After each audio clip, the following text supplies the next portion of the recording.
కాన్స్టిట్యూషన్లో మొన్న ఆర్కే గారు రాజీనామా చేశారు కదా, అంటే మీ అభిప్రాయం అది పార్టీకి ఇబ్బంది అవుతుంటారా, నష్టం కలిగిస్తుందా మళ్ళీ ఏంటి? నష్టం అంటే మరి ఆయన వర్గం ఉంటుంది కదా, మరి వాళ్ళు మరి 4 రోజులు పోతే కానీ తెలియదు అది సంగతి అసలు. తెలియదంటారు.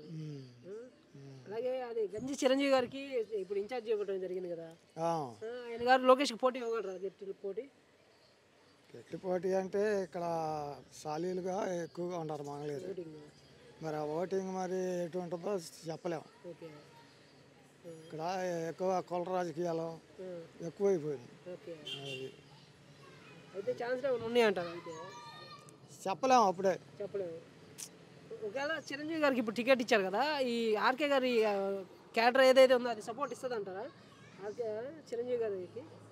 నేను మొన్నగా ఇచ్చింది, మరి ఇది ఎట్టా వచ్చిందో అనేది తెలీదు. ఆర్కే గారు ఉంటే గట్టి పోటీ ఉండేది లోకేష్ కన్నా ఇద్దరికి.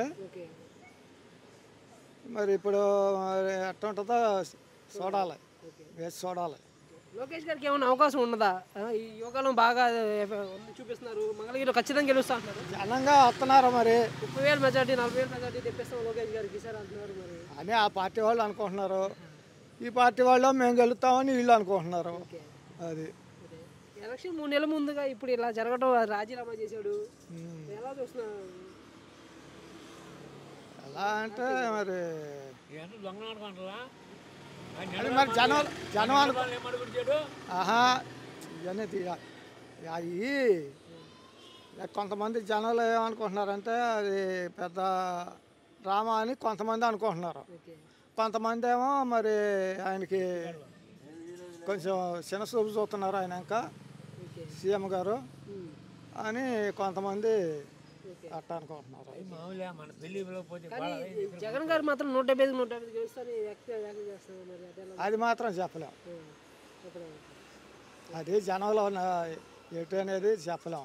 మొన్న తెలంగాణ జరిగింది, ఈ టీఆర్ఎస్ వచ్చిందని బాగా నమ్మకం మీద ఉంటారు జనం, ఫుల్గా. రూపాయికి 2 రూపాయలు 3 రూపాయలు ఇచ్చిన వాళ్ళు కూడా ఉన్నారు. మరి అది తిరగబడింది, డబ్బు ఎంత ఖర్చు పెట్టినా పని చేయలే. మరి ఇది ఇక్కడ ఎట్ట ఉంటుందో తెలీదు. మరి అది లోకేష్ చెప్పలేదంట అప్పుడే, ఇప్పుడే చెప్పలేం. అలాగే పోయి గతంలో ఓడిపోయారు ఆర్కేదే, మరి అవనమ్మకం ఉంది, మరి పిలిచి మాట్లాడతారేమో, మరి 2-3 రోజులు పిలిచి మాట్లాడి మళ్ళీ ఏదో సరి చేస్తారు అని అనుకుంటున్నారు జనం. ఆర్కే గారు గణించారు, వాళ్ళు కలిస్తే లోకేష్ గారిని ఓడిపోయచ్చు అంటారా? చెప్పలేము, అది సరి సమానంగా ఉంటుందేమో అనుకుంటున్నాను. వాతావరణం ఎట్లా తిరిగిద్ది?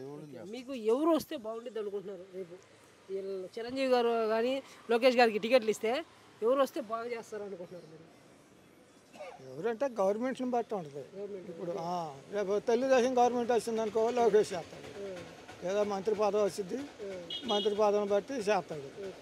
అటు కాంగ్రెస్ వైఎస్ పార్టీ వచ్చిందనుకో గంజి చిరంజీవి ఏమైనా తిరిగి సీఎం దగ్గరికి తిరిగి ఏమన్నా గట్టిగా లాక్కొని చేసుకుంటే మరి అయితే మీకు నెక్స్ట్ ఏ ప్రభుత్వం వస్తే బాగా చేస్తారు, జనాలకి న్యాయం చేస్తారు? ఇప్పుడు ఏం చెబుతాంలే దాని గురించి. మీరు టీడీపీ గతంలో చాలాసార్లు చూశారు, వైసీపీ జగన్ గారు 4.5 సంవత్సరాల పరిపాలన చూశారు. మాకంటే ఇక్కడ ఏంటంటే మాకు ఇక్కడ రాజధాని తేడా చేశాడు.